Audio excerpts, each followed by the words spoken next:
We're here at the Illinois delegation with Jonathan Jackson, son of Reverend Jesse Jackson. Of course, he runs the day-to-day operations of Operation Rainbow Push. Jonathan, great to have you on the show.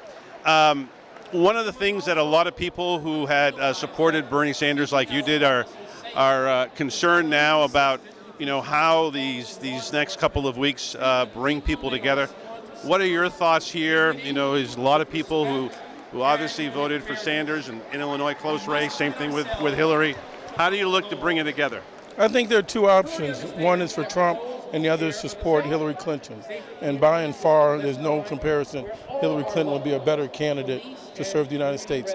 3 Supreme Court justices are up for this next term of whoever the president is. A vote against Hillary is a vote for Trump. So I think following the spirit of Bernie, his insight, his wisdom, he has a different view than what would be available to most persons. And if he says we should get behind her, I think that is probably the wisest and most prudent thing to do. I think there are other issues that still have to be fought for. Those battles will continue, but we also have to know what's important versus what's urgent. Even Nate Silver, 538, very reputable statistical firm, they're showing Trump in a leading issue. So I'm not going to be talking about what she isn't. I know more of what she is, and I respect and appreciate her as well. And the rhetoric and the divisiveness and the Giulianis that stand up behind Trump, I'm more concerned about the Giulianis, that were having protests against Mayor David Dinkins in New York City and his vile racism than I am against Mr. Trump. So if Giuliani's over there, we should be over here. We've talked about this on our air on the show a number of times, but one of the things that really aggravates me about Donald Trump is when he talks about law and order. That is dog whistle for beating up African Americans and Latinos.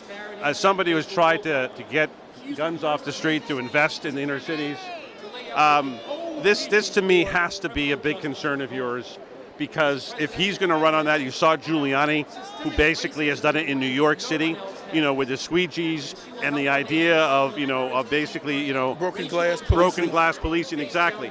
This to me has got to be brought up by the Clinton campaign and got to be brought up by his surrogates, because this goes right to the heart of who Donald Trump is. Your views? I agree with you, and I always appreciate your work. Now, what he's doing in the dog whistling, law and order, well, when we're talking about police that have not served the public, that have over-policed communities, left them unprotected, that have gone from policing to give us safety to slave patrolling, executing people on the street, and having rules in their contracts where they don't have to talk within 24 hours, even things that aren't justified. They still kill people, from the shooting in the streets of Florida to strangulating someone on a New York City street, to a child in Cincinnati. It's pervasive. To the officers that testified by affidavit against Laquan McDonald in Chicago, and they're still on the Chicago police force. So I think Mr. Trump was right to talk about Chicago as an epicenter of violence. More children are dying in the city of Chicago than in any other major city in America.